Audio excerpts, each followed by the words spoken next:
Okay, I apologize for any background noises, because my family is here. Okay, Miss can go a bit slower today. Okay? We can do it. As long as you are okay with me continue on this chapter um after your semester break. Now, we are a little bit behind the schedule, but I am quite sure that we can actually finish it. Together with the next one.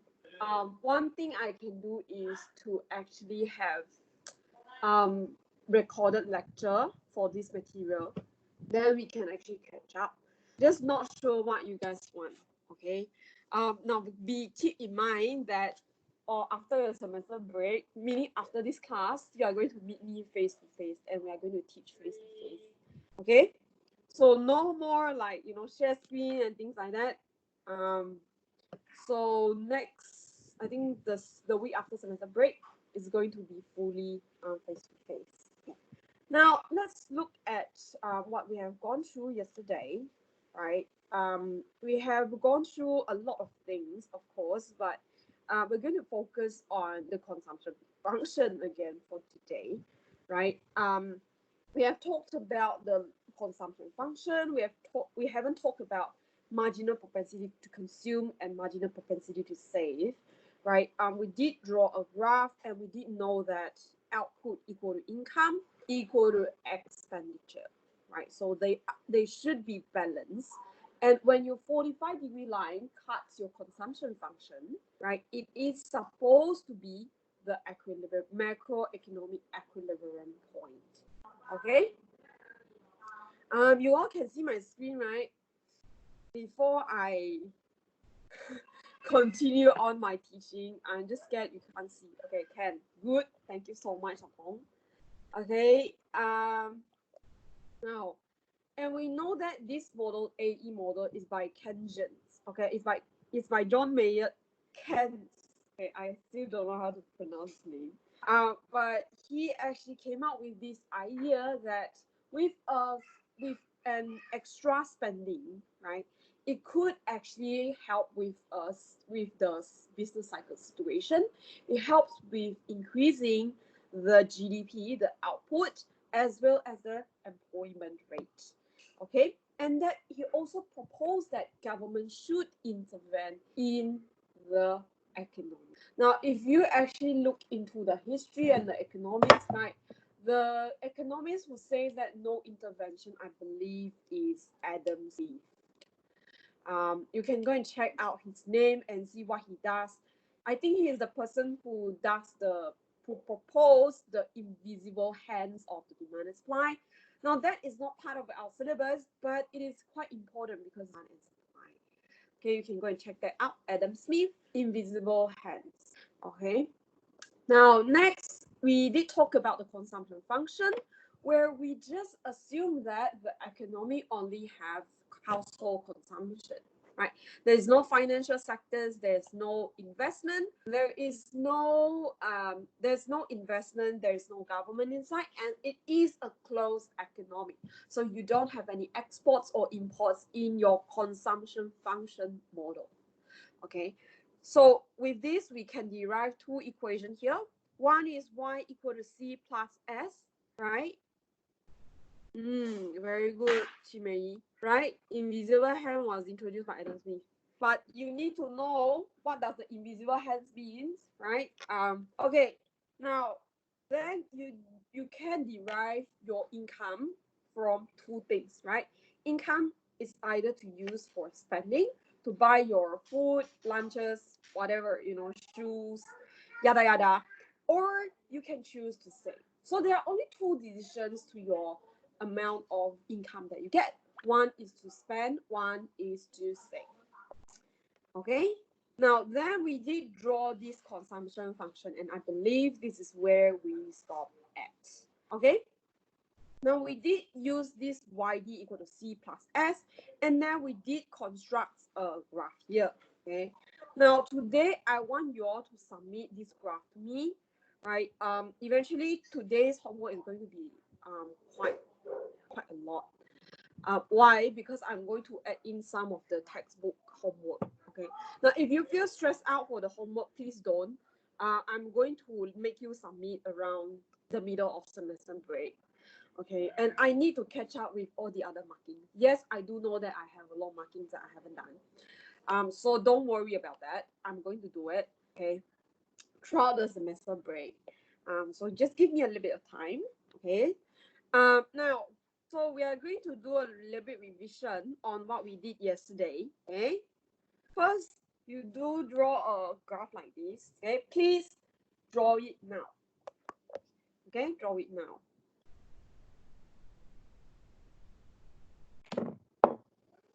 Draw something like this, right? And then make sure your 45-degree line is dotted line instead of a real line. Again, reason being why it is dotted line is because it's just a reference. Okay, it's just a reference. It's not a function, and it's not a graph. I mean, it's not a it's not a function. It's not a curve. It's not a demand curve. Right? It's just a indication. Let me know after you have finished drawing this graph here, right? The one that like this part that I wanted you to draw. Then you label 0 at the axis there. And on your x-axis, please remember that you are interested to look at, now this is your consumption function. This is just a little bit of revision, right? Consumption function. Now remember, your x-axis is level of disposable income. Right, you're interested to look into how does disposable income change and how will your disposable income actually affect how much you are going to spend, right? Consumer spending on your y-axis, right? And give a unit, right? Dollar terms. Okay. Now, it's very important, okay? So we want to see if you have higher income, would you spend more? Now, this is what happens currently, right? If you have 3,000 ringgit as your income every month, you're going to spend just that amount. But if you have 30,000, now you might have already bought a lot of shoes, a lot of different gadgets, right? That's the difference. So you tend to consume more when your income is higher. Again, what is the meaning of disposable income? It is your income after tax plus your transfer payment. Okay, but in this case, we don't have government, so there is no tax in here. Okay, please keep in mind your consumption function. There is no government, no exports, no. Okay, now after that, I want you all to label this one, right? 100, 200, just for the sake of this initial period of time. What is the difference between disposable income and real income? Disposable income, oops, how can I actually, wait,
hello? Did my line just break? I think it just break. Yeah, okay, thanks. Okay, can see my screen, right? I don't know why it just broke. Okay, can okay, cool. Now, there's a difference: real income and disposable income. Okay. Now, we going back to here. Then we continue to label negative 100, 100, okay, 200, right, 300, and 400, okay. And then we know that yesterday's our consumption function, right? Our consumption function equal to 0. 60. Consumer spending equal to 60 when your level of disposable income equal to 0, right? So this is the point that we plot here, right? As 60, okay. And then we know that yesterday it intersecting, we plot up the whole graph, right? I don't have the, I won't spend so much time on plotting that graph, so I'm just going to do this, right, from here to here. Okay, now how do I get these lines so easily? Because I know that my equilibrium is 150. Sorry, guys. Okay, this is my niece. Okay, 150, it cuts at there, equilibrium. Okay, and this is your C. Okay, this is your C. Now, we are going to look into what makes a C. Okay, how do you see this function? Okay, now after we have constructed this C, everyone following me? Right, this C, and then we know that this is 60 here. Okay, and now if we look at saving, okay, we go on and look at saving. If you have 60 as your consumption, right, when YD equal to 0, you have your saving equal to negative 60 when your YD equal to 0. So that is how we know where to start, okay? So the orange color cross there, right? 60, negative 60, right? And that's where we cross it out, okay? And then you know that it is your saving is going to be 0 when your YD and your C intersect. So this point. Okay, then you draw your function now. Okay, and then you name this as an S, the saving function.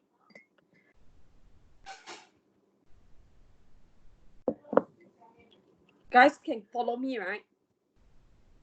Okay, now this is basically what happened. You can see that C and S are a little bit different in the function, right? In their function. Now, later we are going to talk about the gradient as well as the intercept and what it means by everything here. Okay, then after this, you all can follow me or not? Let me ask Xiao Tong can follow me. Qin Mei, Anna can follow. Xiao Tong said can.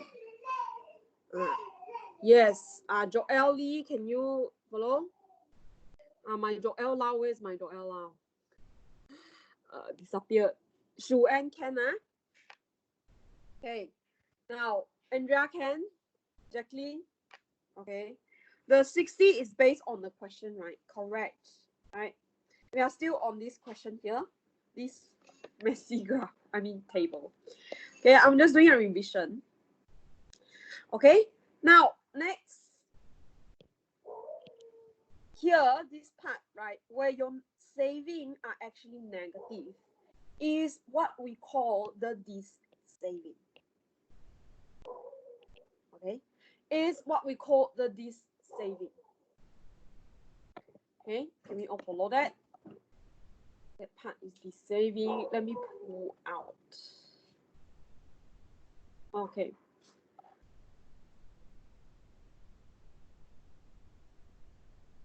Now, during this saving time, it means that, what does this saving means?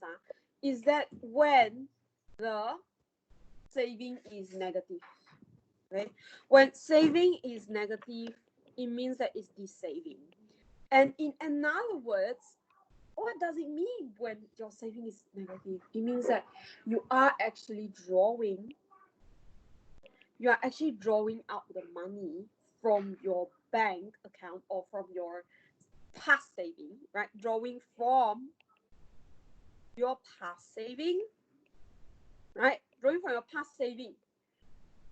Drawing from your past saving in order for you to spend. Because at YD equal to 0 until YD, okay, at YD equal to 0 until YD equal to 150, right? Till YD equal to 150. Wait, Shalendra. YD equal to 0 until YD equal to 150, your saving is in negative or 0, right? So until 149, okay, be more exact, 49. Okay. Now from this part to that part, it is going to be negative, right? Like what Shalendra said. Is it going to be in debt? Doesn't mean taking up a debt, right? You can actually think from that way, from borrowing. So it can be drawing from past saving, or it could be borrowing. Or in your study guide books, I don't know why that book say this, selling of your asset. Selling asset. It means that if you currently have a car, you're going to sell the car because you don't have any money, you don't have any income. So you're going to sell the car, and then you use what you have gotten from the car as to use it to consume. Right. Now, this 60 here, right, my light blue color, 60, this 60 at the point where it intersecting with the consumer spending line, it means that there is no income. But what happens if you don't have income? You will still spend, right? Regardless you have income or not, you will still spend. You still have to eat, right? And this 60 mark up the minimum amount that you need to spend if you don't have any income, right? And this is fixed, okay? 60 is fixed, okay? Now, let's go on. After you have reached an income of 150, you don't have any saving, you don't have any saving, you don't owe anyone, you don't draw on your past saving, you earn just nice for you to use all of your income, right? And then after that, you pass that, right? And then you go into a situation where you do have positive saving, okay? Positive saving, and this is easy, right?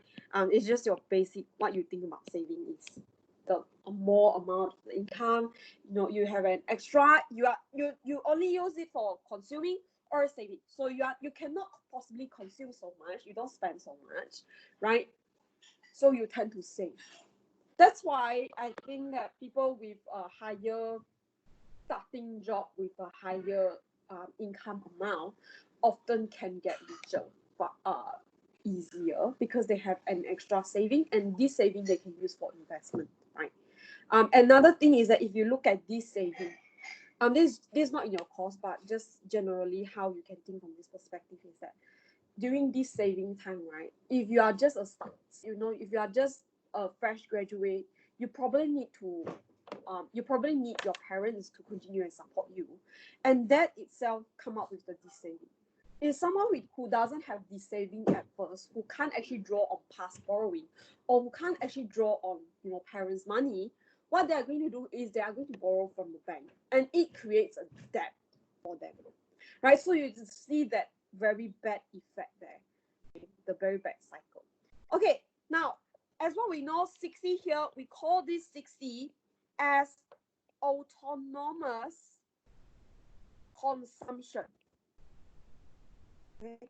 Autonomous consumption. What does it mean? It means that this consumption doesn't being affected by the level of your disposable income, right? It doesn't matter how much your level of disposable income is, right? You are still going to consume at 60. And that is the baseline for all of your consumption that you are going to talk about next, right? Now, all the other that is on this line, right? on this consumption function, right? All that consumption that you are going to, you are going to generate from your disposable income is what we call the induced consumption. Induced consumption means that it is affected by your income, your level of disposable income. Okay. Now, means 60 is a set amount. Yes, we got it from here. We got it from the data here, right? And every time it's very different, right? It depends on how much the data given you, right? Normally, when YD equal to 0, you can find out what's the base amount. The base amount is when your disposable income is equal to 0. Cool. Now, and here we can sort of know that, this sounds or looks like a linear equation. Okay, so how does this linear equation look like? Right, you are interested in looking at C. So C equal to something, right? In our normal, okay, maybe this one is better. Okay, in our normal kind of a linear graph, we have y equal to mx plus c, right? So here our x, right? Our x is actually the dependent variable, the one that is the independent variable, the one that is increasing and it will affect something else, right? So this will be our YD. And we put it as MPC for now, marginal propensity to consume, right? And these two are supposed to times together, okay? Plus your, what do you call this again? Plus your autonomous or intercept, right? When this component here equal to 0, what happened here? Okay, so that becomes your 60, right? Where is your starting point when you don't have any level of disposable income? And that becomes your 60. And your Y here, what we are interested to look at is what are the, the factors that affected, right? Is your consumption. So you get an equation as such, right? As such. Okay. C equal to MPC times YD plus 60. Okay. Now, this MPC eventually is what we call your gradient. Gradient on the graph. Okay. I expect that you all know how to calculate gradient. Even if you don't do math before, I believe this is also in your basic math syllabus. Okay. Now, gradient means the slope in between, the slope, how steep it is, right, on this consumption function. So what you can do is actually add in your C and write the equation out, right? MPC times YD, bracket them out, and plus 60. Who can? Now, your starting point of your saving and your starting point of your consumption is always the same magnitude. Okay, magnitude is always the same amount, but one is that positive, the other one is negative. It's always as such. Okay, now are we good to go onwards to what we are about to talk? Okay, is what we are about to talk about is this one. Okay, for this function, it's given to you that our consumption is derived, okay, is derived from the baseline 60, right? Your autonomous consumption 60, okay, with your level of your disposable income.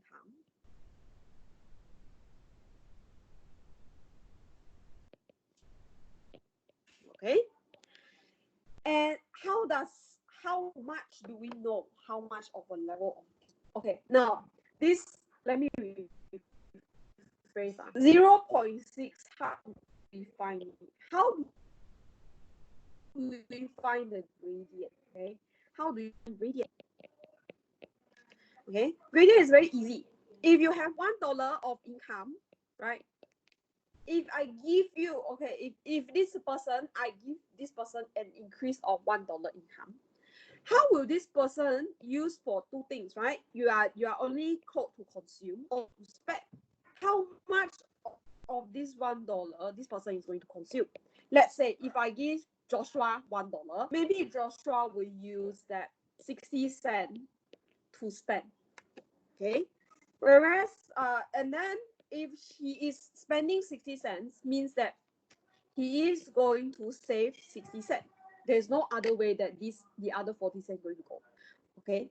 So if Joshua choose to spend 60 cents out of that $1 and additional $1, it means that the gradient of this consumption function is 0.6. Meaning with $1 you are spending 60 cents to consume, and this is your gradient.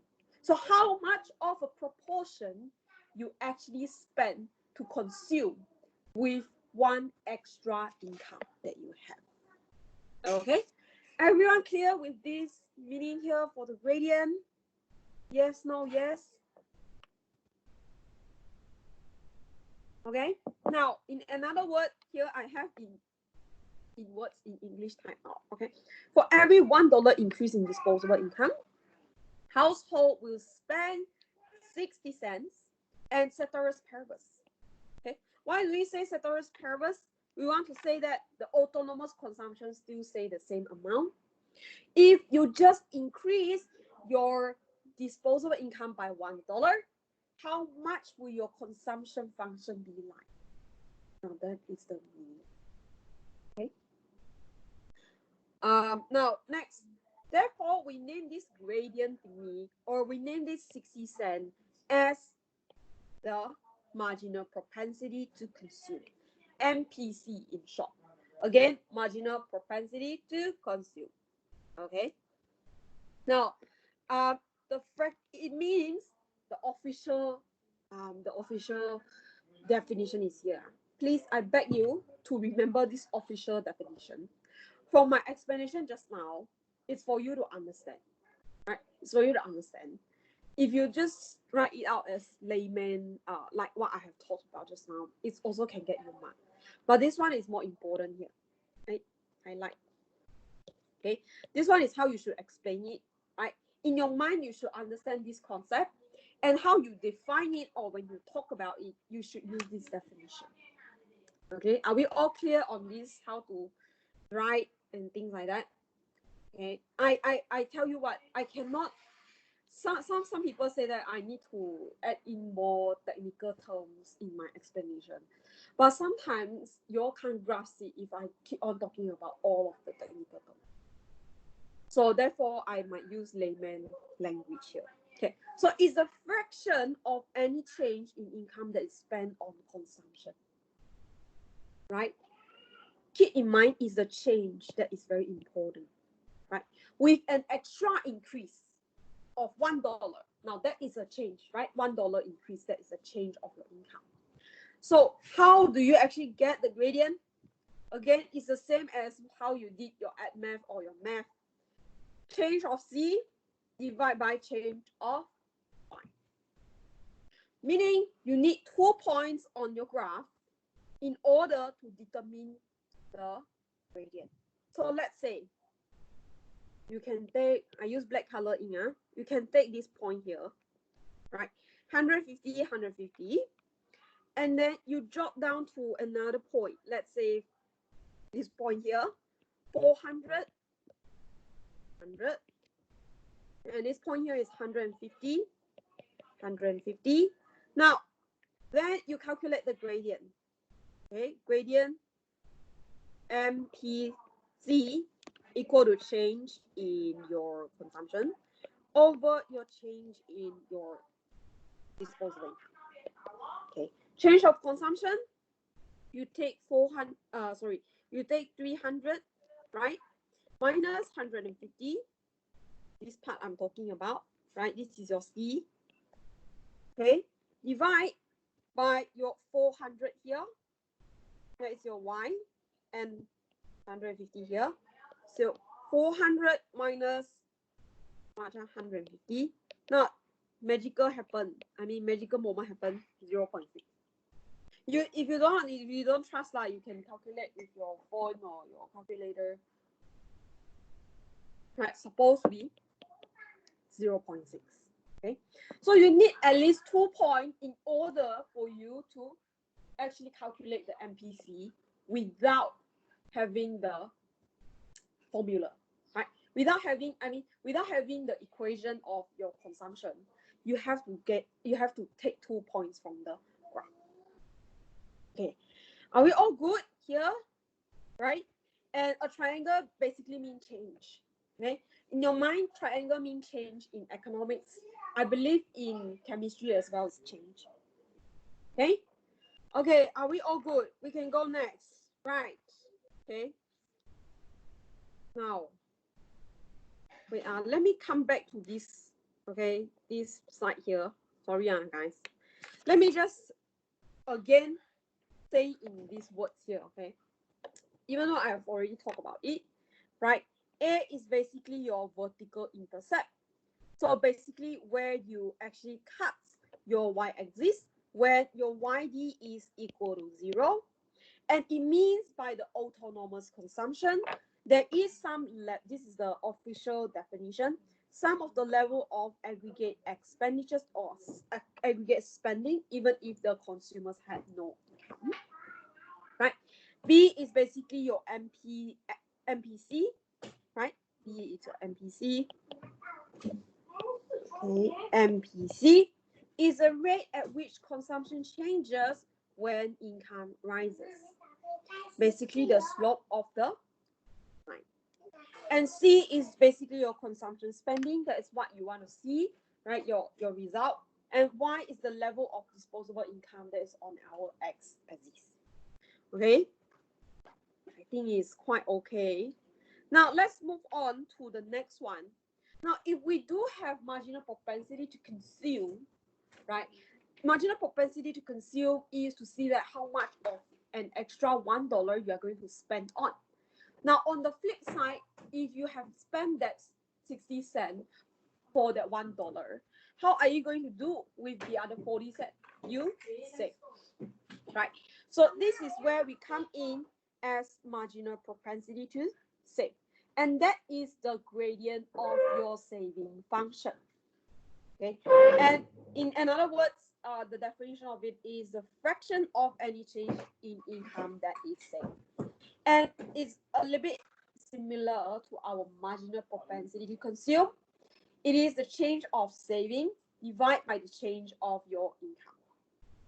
Okay, now if we come here to realize is that if we have $1, right? If we have $1, we are going to use for two things. One is to consume, one is to save, right? If we use 60 cents to consume, meaning the other 40 cents we are going to save.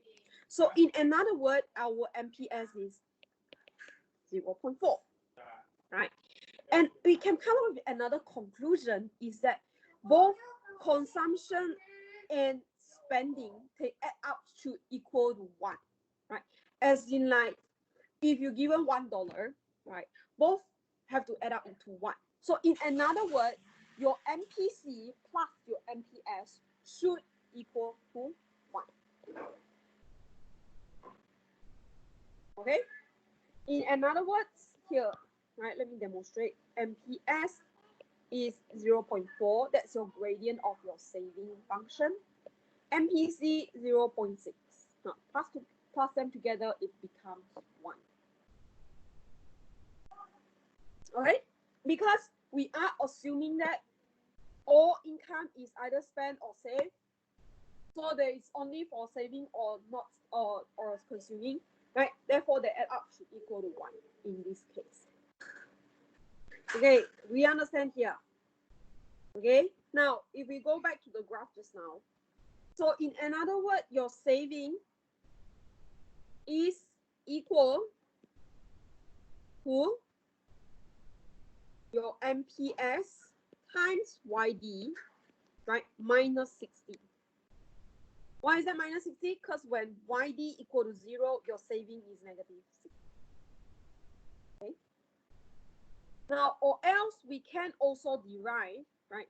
We have two we can derive from this, right? Consumption is 0.6 YD plus 60. This from our example. And then S is that 0.4 YD minus 60, right? In another word, we can also substitute this as, right? This is your MPS, this is your MPC, correct?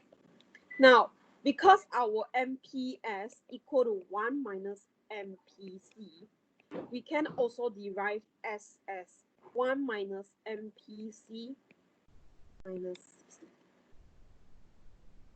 Okay? And your C is MPC. Sorry. Here you need to time the YD.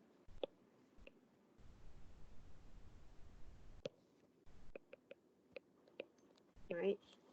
Plus minus 60.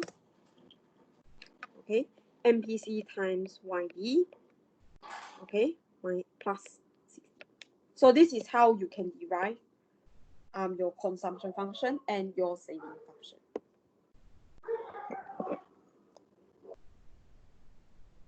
Okay, now let me continue on and talk about MPC and MPS. Then we are going to have a break. And after that break, we are going to do some in-class question here. Okay, then we'll continue and understand now. Okay, now the size of your MPC definitely depends on the attitude of customers to spend and save. Okay, so whether you want to use, let's say maybe Joshua like to spend more, so maybe Joshua can spend 80 cents with the extra dollar, right? And maybe Anna doesn't like to spend that much, so Anna might only spend 60 cents from that $1. And everyone is different. But what happened here is that somehow someone or somebody, right, they actually calculate the aggregate of the like everyone's MPC together, and it becomes they use a technique. I don't know how, right? Maybe I can go and check out how. But they come up with this MPC of the whole economy, right? So thinking of this from the perspective not just of one person, but it's the whole economy. The economy as a whole, every household, plus together, divide, and this is what their MPC is. Okay. And if your MPC increase, right, meaning your gradient increase, your consumption function will become steeper, right? It becomes steeper. Now, if your MPC is equal to 0.7 instead of what we have talked about just now, 0.6, consumers, we have to spend 70% of the extra income. That's basically what it means by MPC.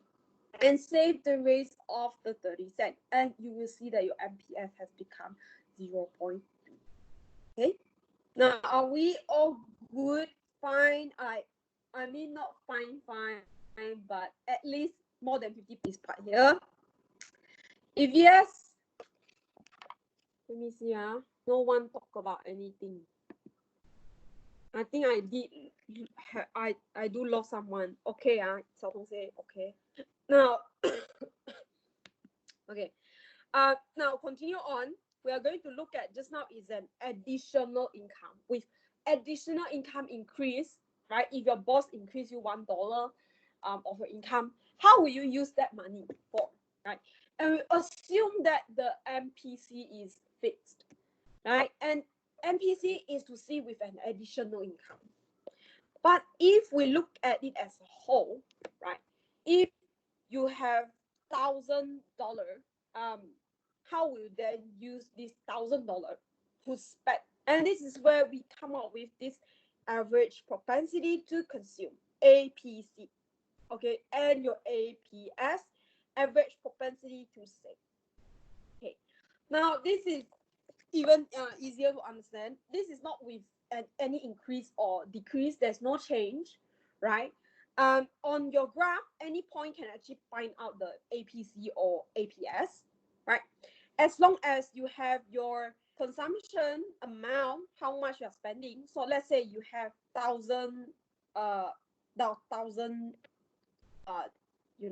disposable income, right? Let's say you have $1,000 of your disposable income, ID, and you use, let's say, $600 to consume, right? It means that your average propensity to consume is 600 divided by 1,000, which is 0.6. Okay. So at any income level, you are able to find the overall proportion of income that is spent at level of income. Okay. Now APS is again is similar. It is just that it is to be saved, right? So if you earn $1,000, how much are you going to save? Let's say you are saving $300, right? You save. So then what is your the formula is take out how much you save, divide by how much of your income. You want to see how much of saving you actually do with the amount of income that you have. And therefore, you see that 300 divided by 1,000, 0.3. I just simply make out this amount. You don't go like, wait, does teacher come up with this figure? No. Okay? It's just simply come up with the amount. Okay. Now, again, it is the same thing as MPC and MPS, right? They both add up should equal to 1, right? Meaning if you have $1 income, right, you currently already receive $1 income. How much are you going to spend or save, right, with that $1 income that you have? Now, keep in mind, this one is you already have that $1. Okay. But just now, our example or our MPC and MPS is with an additional income. Someone giving you more. How will you spend with this additional income? But this one is how much you already have. Let's say you have $50, okay, and then you decide that $30 you are going to spend, so that you can calculate your APC. Okay. Now, if you have a constant MPC, you will see that your APC will fall as your income increase. Okay. If you have a constant MPC, APC falls as, okay. We are going to do questions or exercises here, right? Now, before we move on to the exercises and do it together, actually, I make the other class do it themselves. Right, but here we are going to do this together. Reason being, I don't think I explained a lot for the here, but the other class take a lot of time to draw the graph and yada yada. So we are going to spend some time doing this exercise again. Right, now up to this point, anyone have any questions with any point of this?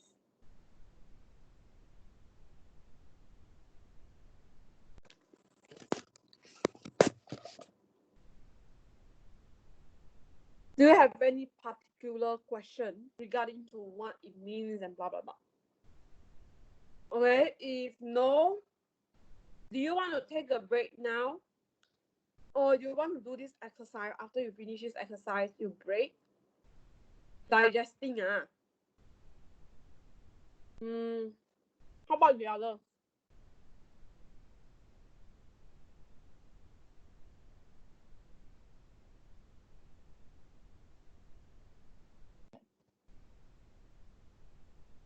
Anna, Challenger, Abinash, Hannes,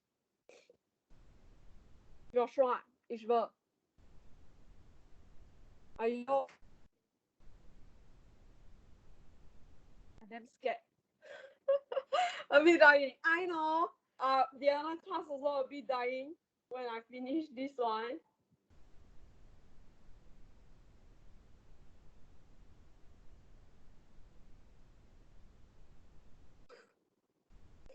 Should Anne give a sad face? Okay. Now, Andra and David, how about both of you?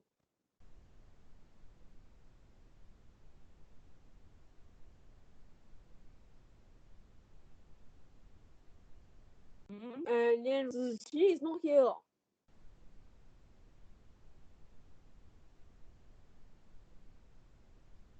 How about the others? Okay, I'm just going to take, okay, we'll start this exercise at 850. Pay Eun died. Yeah. Now we'll do this exercise together. Give you some time to chew on this. Another 4 more minutes to chew on this.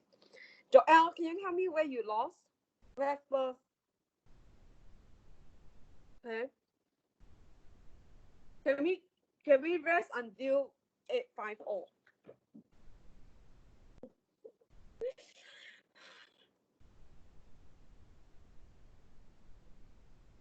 After the graph explanation. Okay. People who understand you all can go for your mind break. Okay. You mean this part? This part. From what I understand is, wait yeah, I did switch on your. You mean the explanation? Is it this one, linear equation? This part, the part with the words. This one.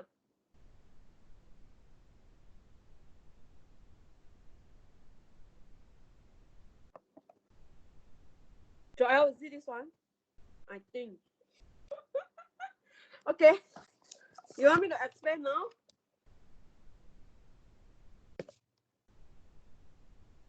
Before that, this one. Before that, no more already.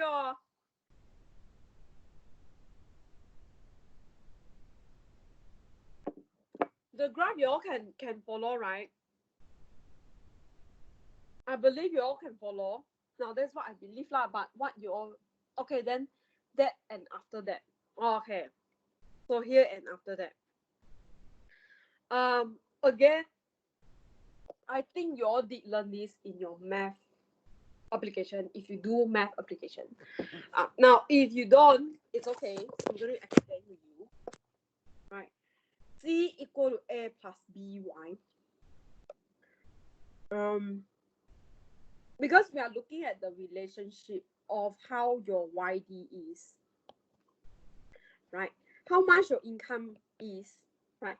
And how will that actually affect how a person spend? Okay, how much a person spend?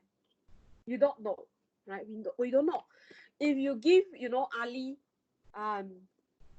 if you give Ali $10, an extra $10, you don't know how much Ali is going to spend on this part, right? And so we are very interested to look at whether whether a person's income will actually increase the spending or not. They want to see what's the relationship between that. Right. Therefore, we do have this whole consumption function thingy here. Okay. Now we are interested to look at consumption. Okay, one of the factors that affect consumption is your disposable income.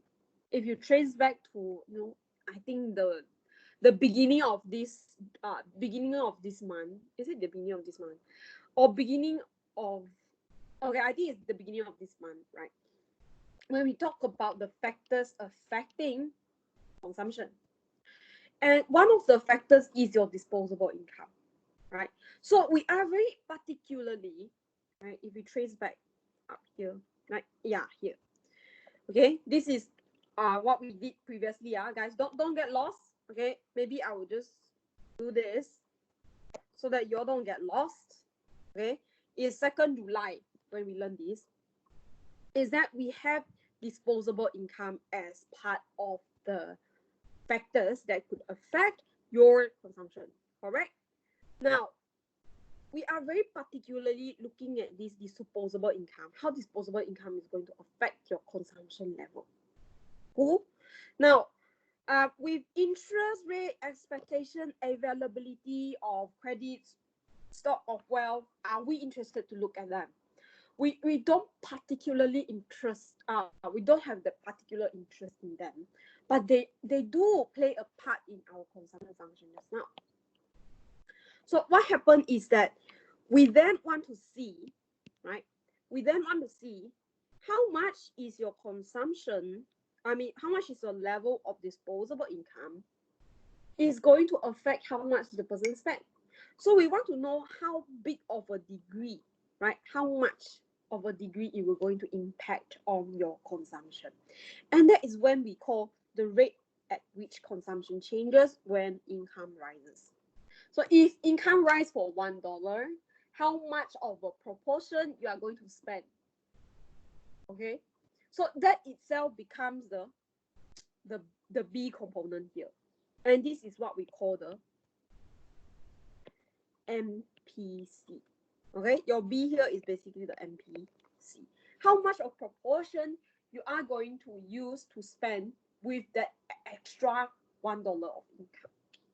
Okay, and your A is the autonomous consumption, means is a fixed consumption. Regardless of how disposable income increase or decrease, you die also minimum have to consume $60. You die also have to consume $60. It cannot change. It cannot go below than 60. Okay, so that is what it means by the whole equation here. You are interested to look at how much you spend, and then you are interested to see what is the baseline, what is the basic, the minimum that you are going to spend, and how does income play a part in how much you are going to spend, right? And then we did talk about MPC, basically just deriving the gradient.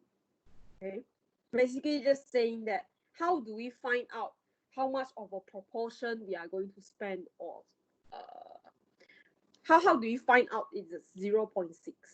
Okay, to find out it is 0.6, you need to use this equation, right?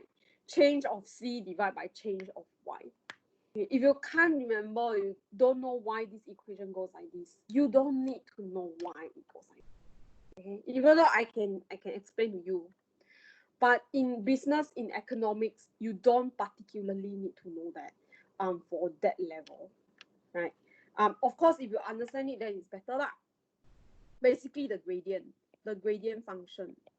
I believe if you did SPM, then you know that there are two equations in the formula sheet.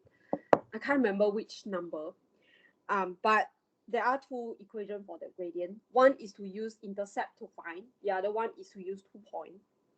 That's very mathematic here already. Now, this is how you can find your gradient. You need 2 points in order to find your gradient, right? And then this will be your marginal propensity to consume. How much you consume if you get one additional income. Okay. And then we did talk about how marginal propensity to save. Now, the amount that you are going to consume, right, from that one additional dollar, the amount that you are going to consume, and you have the other amount that is to save. So how do you find out how much to save? You basically deduct from $1 minus your how much you are going to consume. You will get how much you're going to save. So that is how this equation comes about. Okay. I think I lost you again. Now, I think the most effective things is to do this exercise together. Okay. Joel, you still here? Are you all still here? Still here, right? Yeah. I think I lost already. Really, really. Because by me hearing myself talking about this, it's still very abstract. Okay, so we are going to do this exercise. Okay, Xiao Tong, wait, for me, say.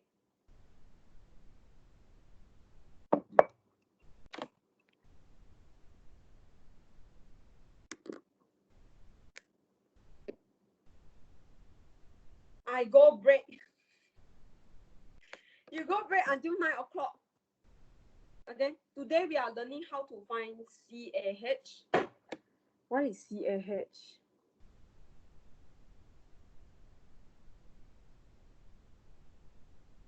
Huh? What is CAH?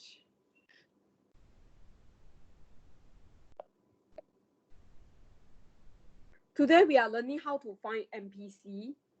Oh, yeah. Yeah. So we are going to this exercise. We are going to learn how to find consumption, how to find saving, right? And then we are going to understand, or we should be able to understand how to save. I mean, what does this saving or saving means? And what does it mean when there is an increase in your autonomous spending? Or if there is an increase in your then what I mean is YD is from 0 to 149, not 150. Okay, thanks for asking me that. Here, because it's a de-saving, here I'm saying that the saving is YD from 0 to YD equal to 149. When it is 150, it means that there is no saving and there is no de-saving. Okay, that's why I write this here. YD equal to 0 to 149 is de-saving. Yeah. Okay. Joel went to break. Okay, now for those who are still here, you can start doing this, or else you can break until 9 o'clock. You can start doing this. I'll give you all some time, right? Maybe until 9:05. Basically, I mean you can break until 9:05. Okay, and then I'm going to discuss this exercise. Right, you can actually do it now, or you can go break and then come back and join me for this one. Okay, but I will still be here. Okay, I don't think I should explain anything throughout this time, this break time, because if not, y'all cannot break. But y'all can ask me any question here, then I can explain it after 9:05. Meanwhile, let me eat my eggs.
Hi guys, you're back.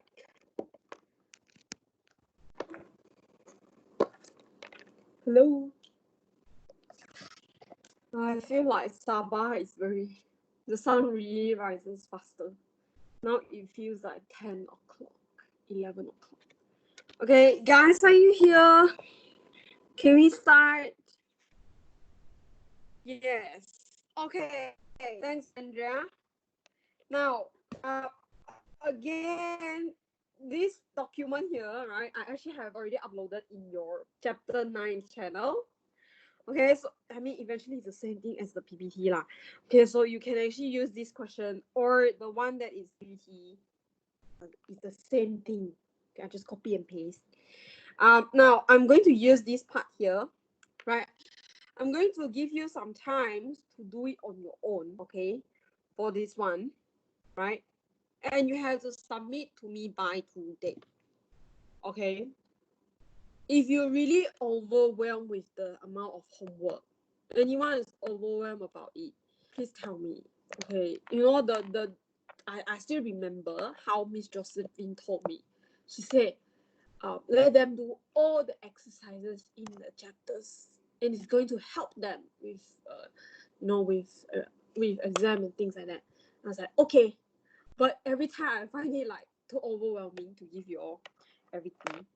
So yeah, I might give you another set of homework so that you all can submit to me, okay, regarding to this chapter here.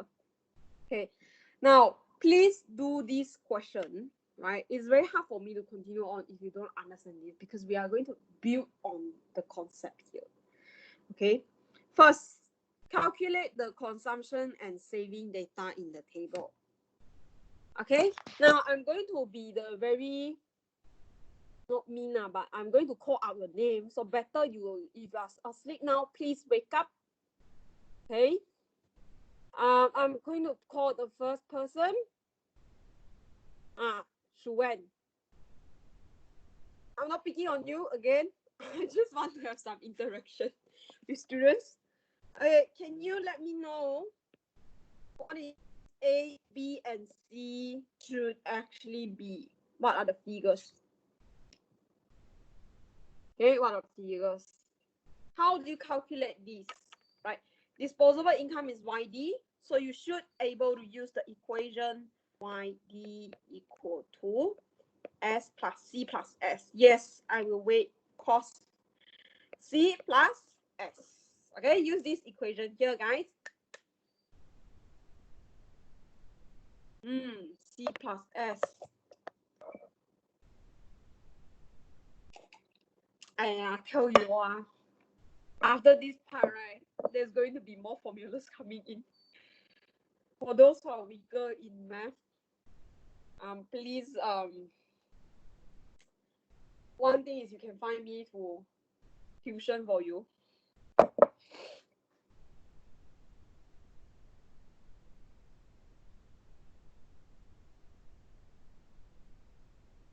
Okay.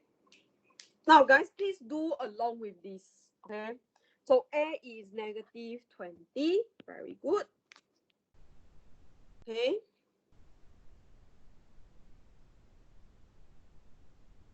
B is 240. Very good. With dollar, no need. In this table here, no need because it's already stated here, right? Unless you want to write it here, right? A, then you need this. Yeah. Okay, very good. $240 billion. C is 140 billion. A. Right, we have another D here. D is 300. Right? Okay. Good. Thank you so much, Xuan. Now, let's continue on. What is the level of autonomous consumption in this economy? Let me get Andrea. Andrea, what is the autonomous consumption for this economy?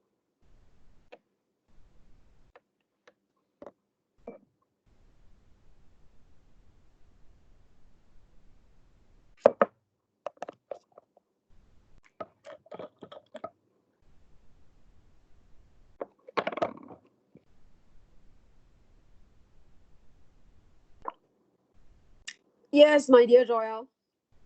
You need to pass up later. You can just pass up to me in answers. Just your answers, that's enough. And that will mark your attendance for today. When equilibrium. No. Yeah, Andrea, you said when equilibrium happens. Now autonomous consumption is basically your what happened if YD equal to 0. Right? Autonomous consumption, you can find the autonomous consumption when YD equal to 0. Your C will be your autonomous consumption. So what is the autonomous consumption?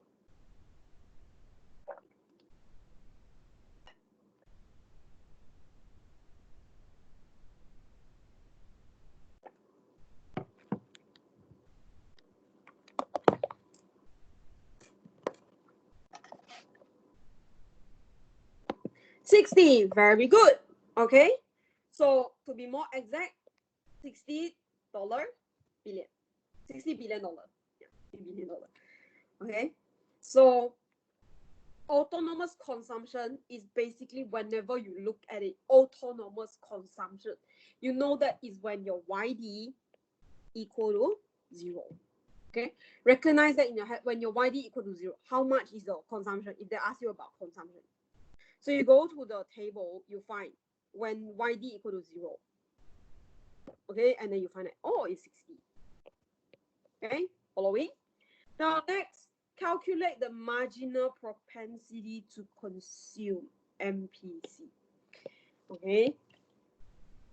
Now, how do we calculate this? You need 2 points, right? Again, your marginal propensity to consume is, what's the formula? Change in C over change in Y. So you need 2 sets of C and Y. Any point on the table, right? Any of the 2 in the table. Now, by what I mean of any 2 in the table, you see, let's say I take 100 and 500 here. I take this one, and then I take another point, this point. Okay, so I take these 2, and then I use them to calculate the MPC, and yeah, I use them to calculate the MPC. Okay, you just have to choose any point. You can also choose 0 disposable income with 400 disposable income. It doesn't matter. Right? To calculate MPC, you just need any 2 points on the graph, right? And what are the relevant data that you need is these 200, 180 of your consumption, 500, and your 360 of your consumption, right? So what are you going to do? I'm going to leave it to you guys to do this, right? How are you going to sub it into your equation here? Change in C. How do you find change in C? Basically, how do you find a gradient, right? You need your X and your Y, right? How do you do it? Okay, I leave it to, let me find someone. You're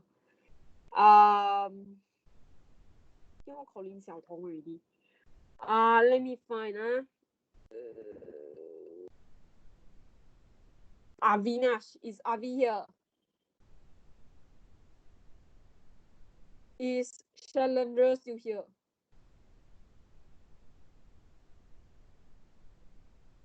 How come your icon is a yellow color?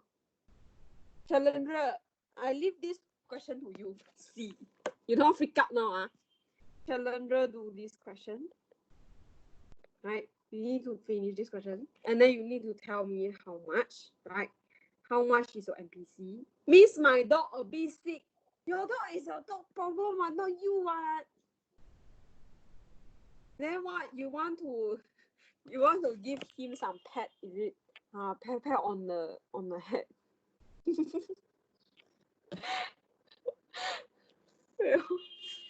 You never fail to make me laugh. Okay, now next, how can a household save negative $60 billion How can they save negative $60 billion? Okay, Shalandra, can you give me the MPC now? Or anyone? Guys, are you guys following, or you guys feel very, very hard already cannot?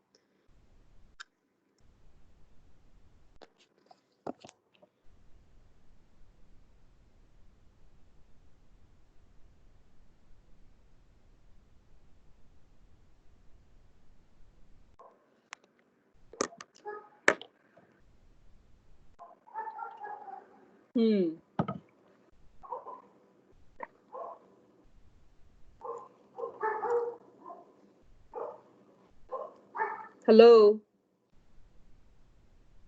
小童。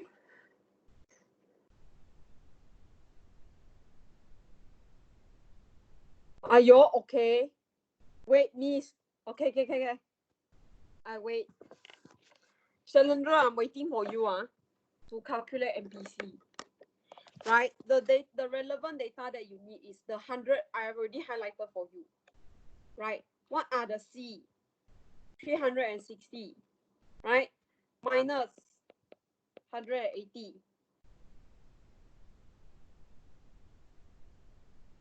Right? How about your Y? How does your Y change when your income is 300, when your consumption, I mean, when your consumption is 360, how much is your disposable income? 500. Minus disposable income, 200. How much is your MPC?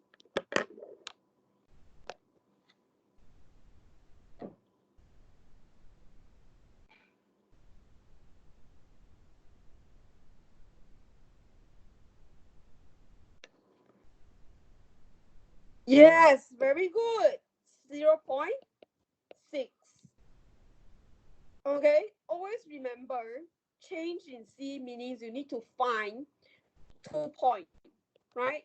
This is your C. I get another color, purple color. Now, this is your change in your C, right? You get any 2 points from this particular table here. Any of them will be good enough, right? You just need that 2 points, and then you minus them up, right? And if you take this 180 and 360 as your C, right, you have to take YD also of the same one, right, to do this equation to find out your MPC. Okay. Now next, because we have a household saving for negative $60 billion, how are we going to go about with this negative $60 billion? Okay. What does it mean when household saves $60 billion? I pick on the name, Chimei. It is my dear, Chimei is still here. Chimei. Yes, miss. How can households save $60 billion? Negative $60 billion, sorry. What does it, eventually this question asks you, what does it mean by negative $60 billion of saving?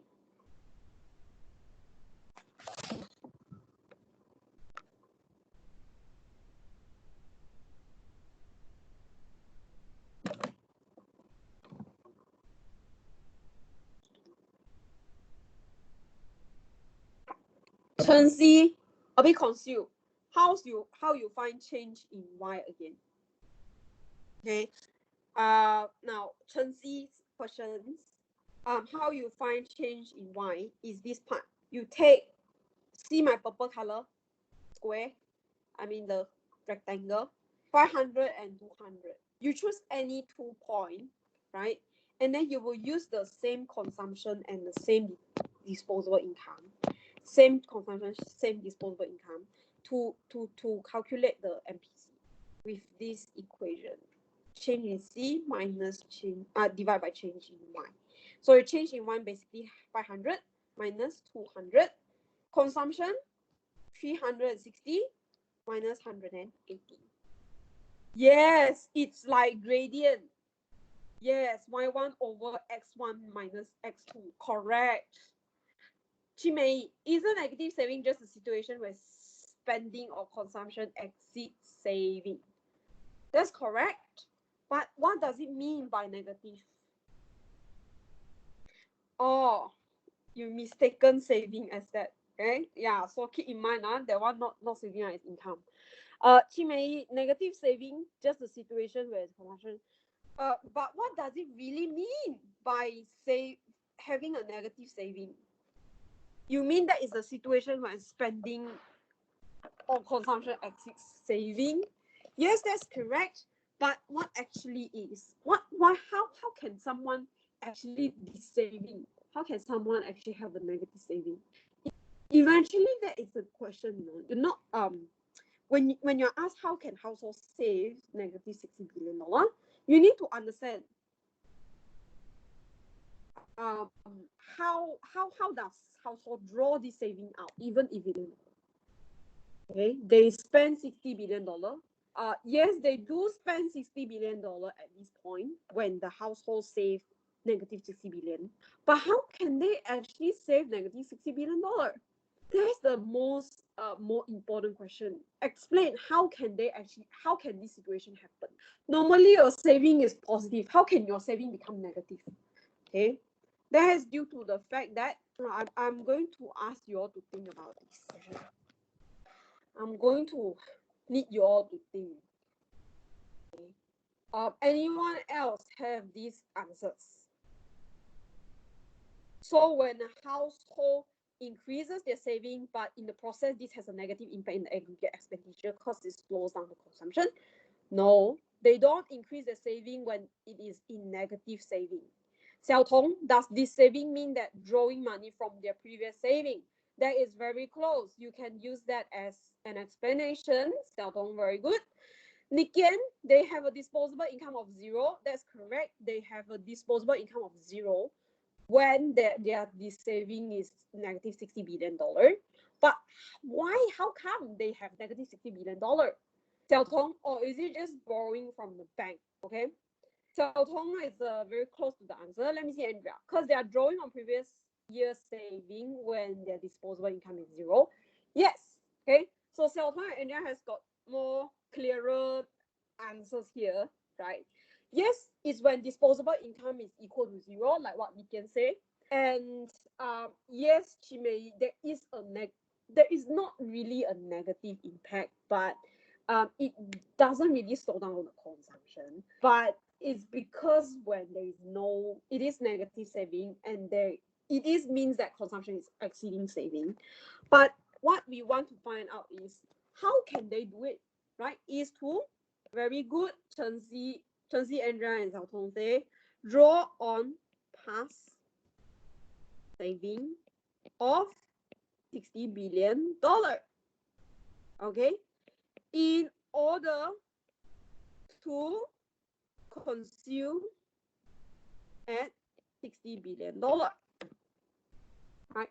Eventually, you can also say selling asset. I think this is selling asset, or you can say borrow of $60 billion. So I actually asked my parents, the beginning of this week. I asked them, what if a person doesn't have an income, and how are they going to survive? What are they going to do, right? You think from this perspective. If you don't have any income, what are you going to do? Are you going to sell off your car and probably sell off and get some money? It could be possible. But one of my parents say, how about working? You just go and work, right? If you don't have any income. I said, no, but the income is already fixed at 0. You can't change the income. Given that your income is 0, you are not working. Working is not an option, right?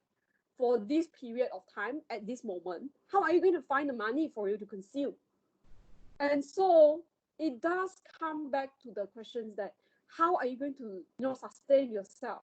Do you borrow?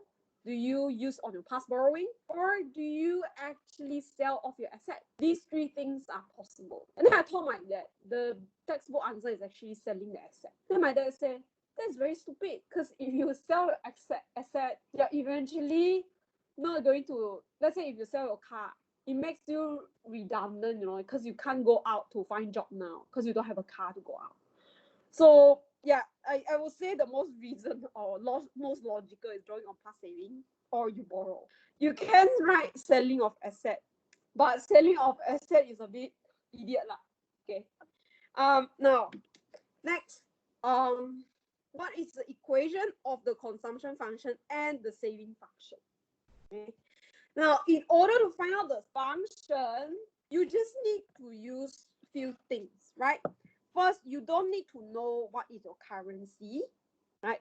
You need to have C inside your function, YD inside your function as YD. You don't need to have a specific figure, right? Then you need MPC, correct? For MPC, you need a certain figure, right? This is your number one. And then you need to have your autonomous consumption, right? Autonomous C is how much? Okay. For this question, Nikian, can you tell me what is the consumption function equation? And number two, right? Saving function. You don't need to have any figure for S. You don't need to have any figure for YD. You need to have MPS, right? And then you need to have an autonomous, no, what do you call that? When YD equal to 0, how is your saving like? Okay. Nikian, C equal to A plus BY. Okay, what is your A? A, I need a figure. I need a figure, a legit figure that I can plug it in. Let's say if my income is $100 billion, I can straight away see how much is my consumption. I want that function. Right, straight away I can use that to calculate what is my consumption amount. What is that? I give it to Nikian and vertical intercept. Yes, how much is the vertical intercept, my dear? Who else, huh?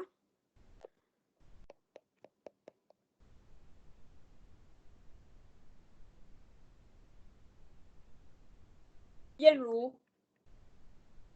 Okay, vertical intercept is 60. Xiao Tong says 60. Now we let Nikian think. Okay, I'm not putting you on the spot. I just want you to think. What is the vertical intercept? It is 60. So your autonomous consumption is 60, or your A here is 60, right?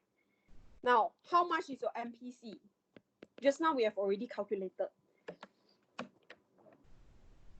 Nikian, I want you to answer.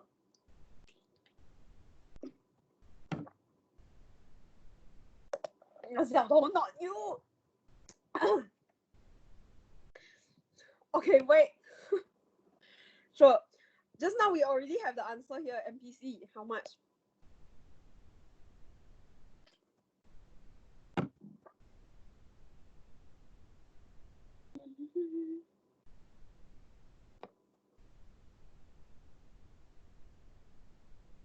Yes, 0.6. Okay. Now, if you already have 60 and 0.6, you can actually construct your equation, right? C equal to 60 plus your MPC, which is your 0.6 YD. Okay, this is the answer. Okay, now for your saving function, okay, for your saving function, can I get Yanru to answer this question? Yanru, I think I call you twice. Is Yanru here? Yes. Okay. Yanru say S, you mean MPS. Okay. Now, it's not S. Right. That is your equation. Correct. Okay. S equal to 0.4 YD times together, right? Okay. And then minus 60. Okay. This is your saving function. Now next, if your consumption spending were the only component in the aggregate expenditure in the economy, what would the equilibrium be like? Okay, what would the equilibrium be like? Now this is the place where we want to see how much is your equilibrium level. Now again, equilibrium level means that your 45-degree line touches your consumption function. And another word, it means that when your YD is equal to C, they are the same.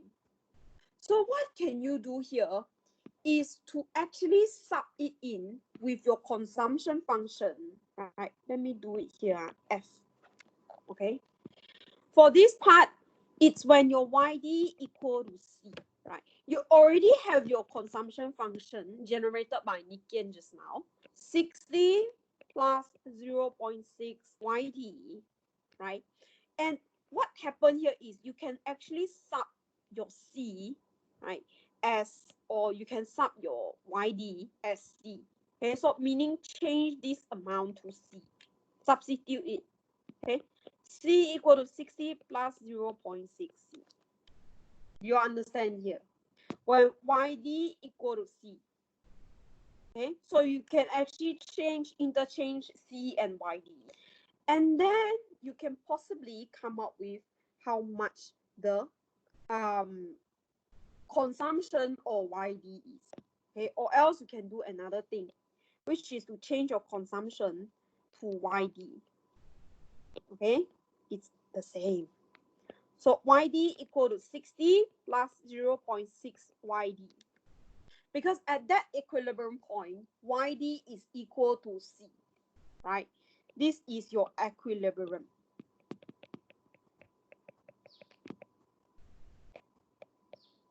Okay?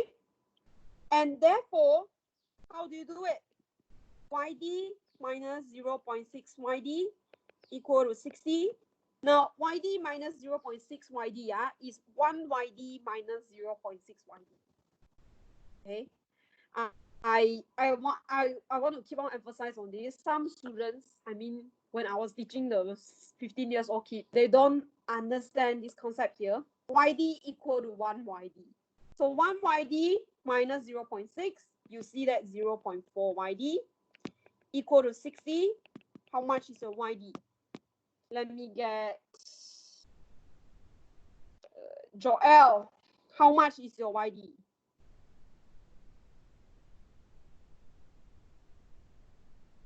I've already calculated or come up with this calculation here.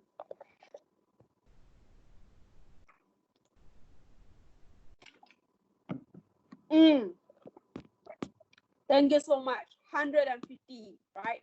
Now in exam, in actual, I don't know if they will ask you to calculate the amount. I don't think so. But you are going to write it in $150 billion. Okay, very good. Okay, done. F finished. This is when the level of equilibrium of the income is equal to $150 billion when C is equal to YD. Okay, now G, draw the saving and consumption function. Shade the area that shows this saving and an area show the positive saving.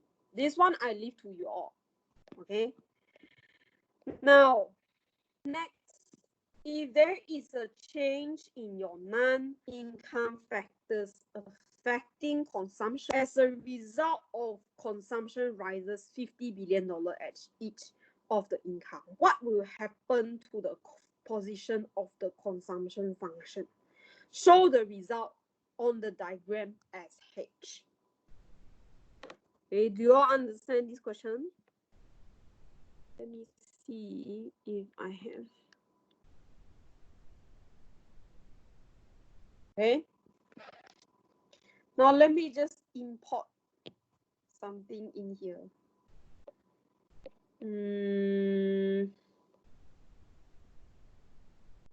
Can I actually copy this? Guys, please do that question. I can't copy that. You know what? I'm just going to draw another one here. Okay, please do H. No. Please do G, H, and I now. Right, G, H, and I. Okay.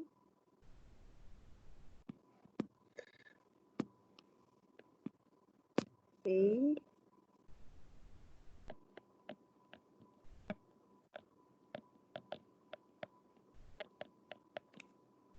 Then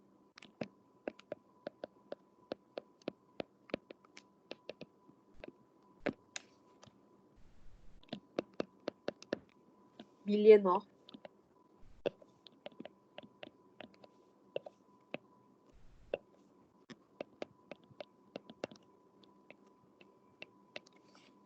Okay. Now, after you have drawn this, please plot the graph on your own, right? To draw to do G. Okay. Now, I'm going to demonstrate to you about H and I. Okay.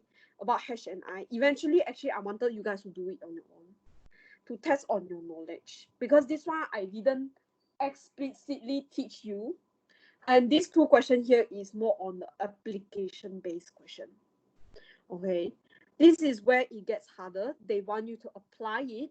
You are not just only knowing that A is how much, B is how much, Y is how much, C is how much, the equation how you construct. Right? This itself is how you apply your equation here. Okay, now I give you all some time to do this one, H and I, or else should I just leave it to you guys to do, and then we call it a day, and then we have another class after semester break just to teach on this part here, the rest of the chapter. What do you guys think?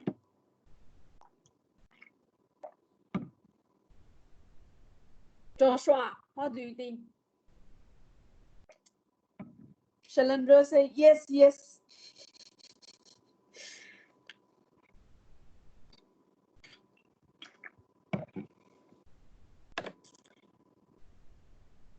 Because I feel like I need to give you all some time to do this. But this is our last hour before the semester break. My problem with your class is what you know, is that we spend too little time together. Only 4 hours a week. Do you think that's enough? No. How about the others? Chen-Si, Joshua.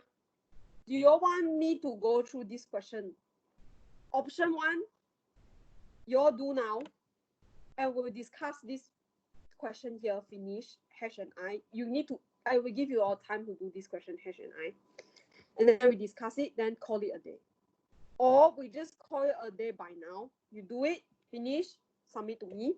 Then we do another class. Either how, I also need to do another extra class with you all. By now, you all can do lah. I think I will just go with the first option. Do this now, and then I will demonstrate how and what to come about. Please do it first, right? Even if it's wrong, it doesn't matter, right? It's better to get wrong now than, during exam. And I want you all to train yourself to think, how do you apply this?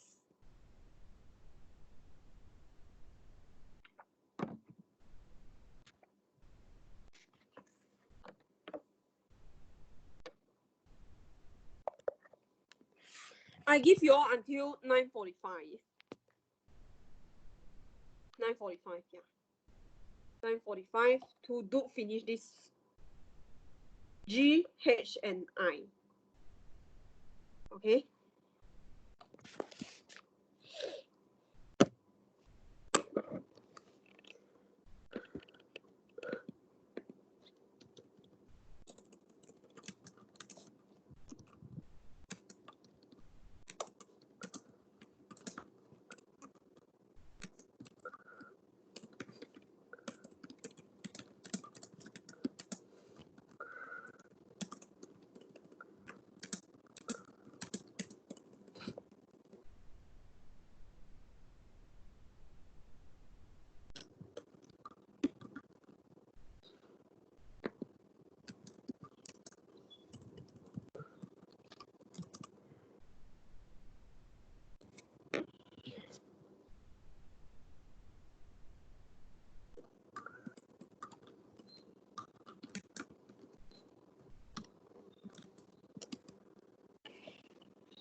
Good, good.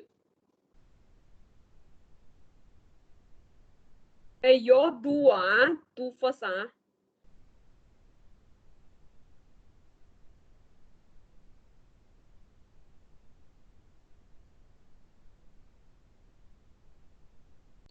Shalendra, you can or not? Shuan. Andrea, you okay?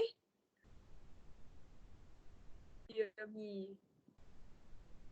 Akinash. Andrea can. You take math method, right? Should be okay. For those who take math method. Or even math application, I think you all did learn about the linear and gradient and thingy. It's just that for those who are weaker in math might struggle a little bit.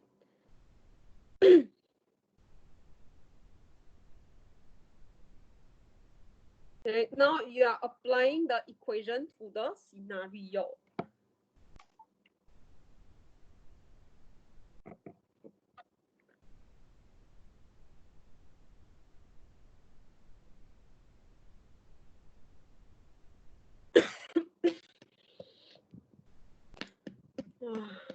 Damn scared I get coronavirus from my flight yesterday. I don't think I do. So it's good. Okay, 3 more minutes.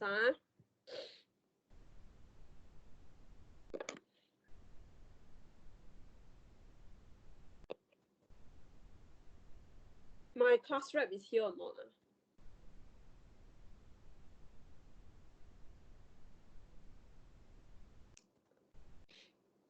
Class rep didn't come to my class.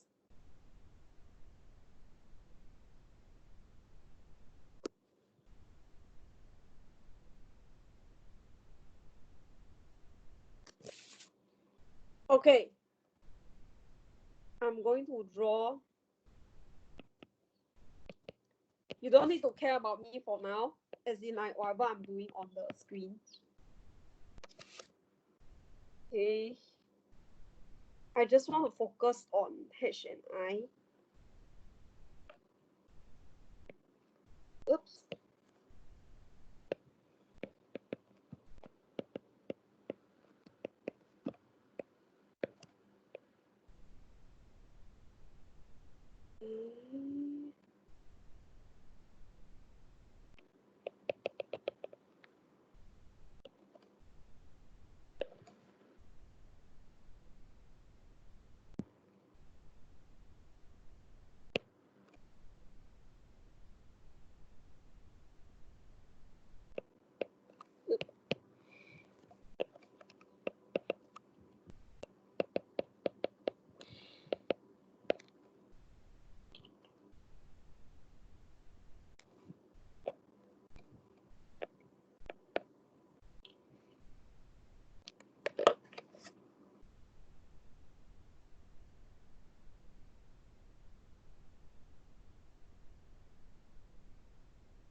Chunzi, you finish?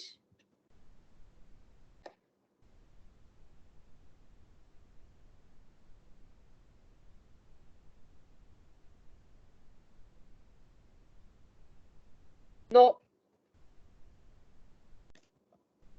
Okay. Andrea, you finish? Xiaotong, you finish?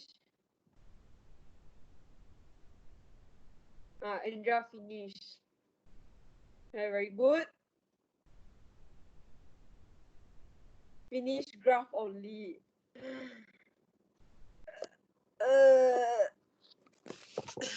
Both also. Oh, you mean finish G only? Okay, I give you all 2 more minutes to do. Right. Nikian, are you doing? Are you drawing now?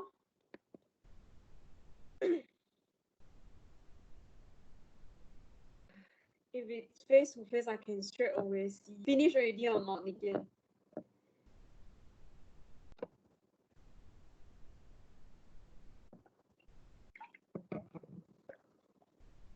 No.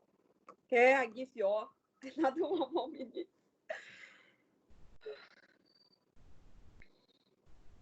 The worst come to worst, I do recording for you all. Teacher, the slides are up, right? Yeah, the slides are up. The one that we are doing now is actually in your slides already. I've already uploaded the whole. No, part 3 hasn't. Part 2 is just this one, right? Yeah, I'm going to upload part 3. There's part 3, you know. Worst come to worst, I do recording. I ask you all to listen. And then after that, we have a supplementary class for like 2 hours. You mean the slides? Here, let me demonstrate. You go to your OSMED, okay? Here, chapter 9, files, AE part 2. Then you go down here, right? We are here. Actually, I wanted to do the financial sector thingy, but I don't think it's enough time. So you all promise me, you will attend my supplementary class. I cannot. I really need to do one with recording now, of course. If you all can't attend, really have to. Okay, now done. I don't want to talk so much.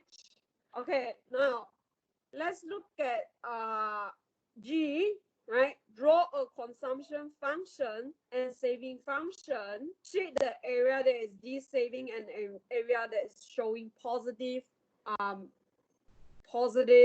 saving.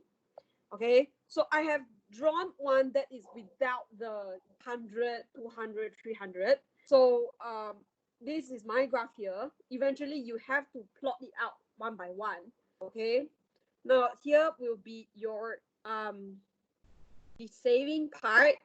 You have to label the saving and then color it here. Right, in exam, you can actually bring in some color pens for you to draw the graph or things like that, to mention, to say, to draw the graph, right? You can actually use that and then use saving. Okay, now this is your questions G. Okay, question G. Okay, for H, I'm going to use blue color. For I, I'm going to use light green color. Okay, now H, if there is a change in non-income factors affecting consumption. Non-income factors affecting consumption. Now, let me ask you all, anyone, Chen Si, Xiaotong, whoever, Joel, whoever wants to answer this question, Shalendra also can. Anyone? With a change in non-income factors of the consumption, as a result, consumption rises at $50 billion at each of the level of the income. How will your graph look like? Do you think there is a shift of your S function? Does it shift up, down? Or do you think there is a shift of C, a shift in the curve to the right for the consumption? Okay, and just say shift to the left. Left or right, my dear? Okay, now, or C, is there shift left or right, or up or down? Correct. Okay, Andrea is given yes. Xiaotong says shift of C, but what Andrea say here is very correct. Meaning go up. Okay, because there is a non-income factors, right? Non-income factors.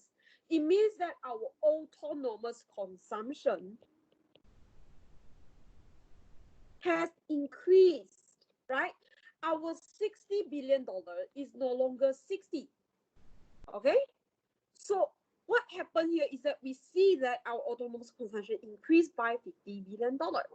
So we see what Andrea said, going up of the shift, right? Shifting like what Xiao Tong and just say shifting and going upwards. So you do see a point of shifting up. Now, by how much? By 50. So 60 plus 50 is 110. Okay, so this is your new consumption function. C prime 0.6. YD still the same, right? 0.6 is still the same. YD is still the same. Well, my sister came back. Plus 110. And the one that's changing is your 110, right? So that you plot it down. Look at my dark blue color. Right, plot it down and write YE prime. Right. Now, what happened to this consumption function is that when you change your consumption function, you will see that your saving function also dropped. Why? Because of your autonomous of 110. So in another word, your this function also, your saving function also dropped.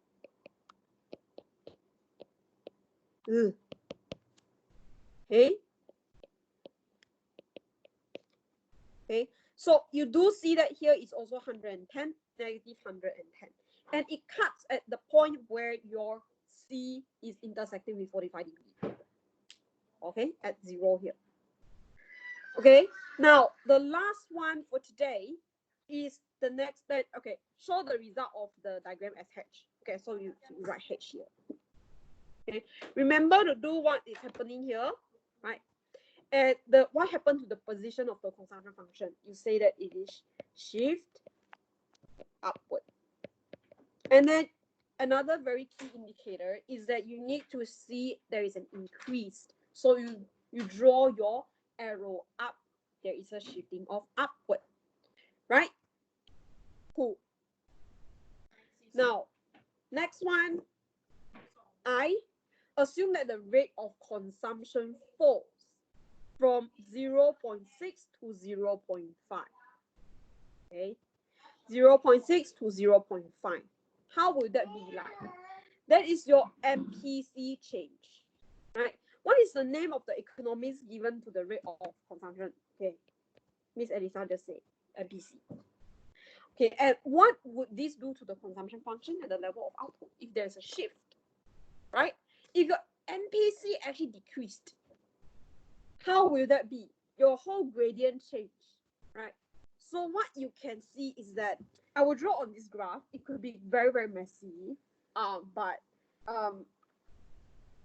okay, maybe I will draw another one here, right? For the sake of better visual, right? If not, you all complain every time his Elisa's notes are very messy. Cannot read. Okay, then we have this 45 degree, right? And your consumption. Okay, now this is your C 45 degree.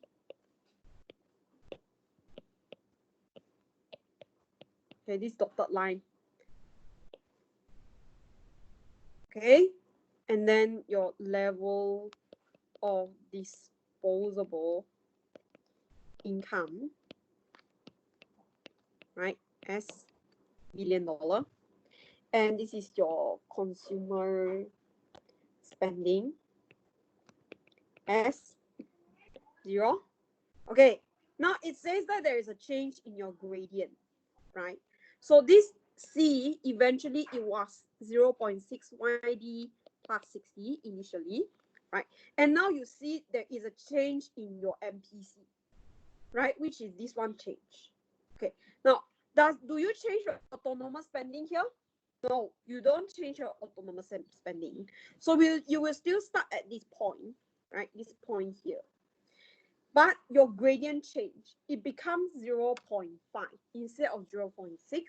So you are seeing that it has become less steep. Okay. Now let me just draw this C again, because I realized I draw it too. Okay, this part moving up. Okay. Now as you see that there is a decrease in your marginal propensity to consume, it becomes flatter, right? And you name this as C prime equal to 0.5 YD plus 60, okay? And then you draw it down. Okay, what happened to my green color? This is your I. Okay, so you draw it down, indication, right? This is your YE prime. Okay. Now the question asks you, what would this do to the consumption function? You say that the consumption function has become less C. Okay, and next they ask you, and the level of output, right? If your consumption, if your MPC actually decrease ceteris paribus, you should see that your output actually decrease. Okay, that's it for this class today. Okay, I'm going to ask you all to do some homework. Okay, if you have any problem, can you please catch me after this? Okay, if you have any problem, or else you can message me. We can plan a time, maybe during some break time. Today I'm not so free. Afternoon I have a few meetings. Now, and another thing is you can, see back the recording, or else you can ask your friends. Like you can ask Xiao Tong. Believe Xiao Tong knows. Andrea also knows, right? Yan Ru also quite okay. From what I see from the chat line. Okay, of course some of you guys know, but you all didn't make noise or didn't write in the chat. Okay, now that's it for this exercise here, right? Please go and practice drawing your consumption function. We are going to look into the classwork pass up where I am going to set out an assignment tab, my dear, right? So jotomate. Now that's it for today. I will assign another homework for you guys to do. That will be taken from a textbook. Submission deadline will be during your semester break. My advice to you is, if you want your semester break to be not so heavy and not a lot of like revision and things like that, please maybe finish it by the end of this week. Okay. Yeah, got no, it's not. Okay, that's it.